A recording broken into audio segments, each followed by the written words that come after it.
बधाई हो, तुम्हें द ग्रेट आर्टिस्ट का असिस्टेंट चुना गया है। वो हर रात 12 से 4 बजे तक पेंटिंग करता है। तुम्हारा काम है स्टूडियो तैयार करना, फर्श साफ रखना और सब्जेक्ट्स को संभालना। बस कुछ रूल्स का ध्यान रखना है। रूल 1, अगर सीढ़ियों पर ताज़ा खून बहता दिखे, डरना मत, और अगर पैरों के नीचे कुछ गीला और नरम महसूस हो तो नीचे मत देखना, वो किसी की जीभ हो सकती है। रूल 2, हर सुबह एक नई लाश मिलेगी, कभी पूरी, कभी आधी, कभी उलटी लटकी हुई, कभी पेट फटा हुआ, आंतें बाहर। तुम्हारा काम है खून बहते रहना चाहिए। आर्टिस्ट को सूखा कैनवस पसंद नहीं। रूल 3, अगर कोई शरीर जिंदा हो और कांप रहा हो, उसकी आंखों में मत देखना। कभी कभी वो मदद मांगते हैं, आर्टिस्ट को ये पसंद नहीं। रूल 4, यहाँ जो टूल्स इस्तेमाल होते हैं वो लोहे के नहीं, इंसानी हड्डियों से बने हैं। आर्टिस्ट उन्हें कभी साफ नहीं करता।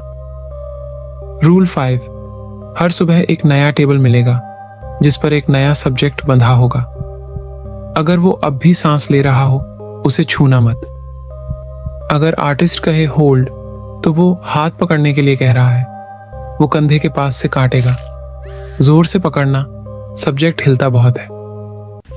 रूल 6, अगर किचन के फ्रिज में किसी का चेहरा रखा दिखे, घबराना मत। वो सिर्फ रेफरेंस के लिए होता है।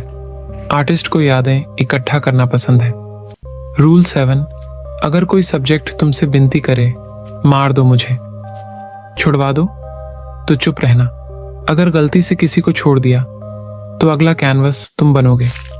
और अगर दीवार से कुछ लटका हो और हिलता दिखे, चाहे वो चमड़ी हो या हाथ, उसे छूना मत। फाइनल रूल, आर्टिस्ट बोलता नहीं, पर अगर वो तुम्हारे बिल्कुल पीछे आकर धीमे से सांस ले तो समझ लो अब बारी तुम्हारी है।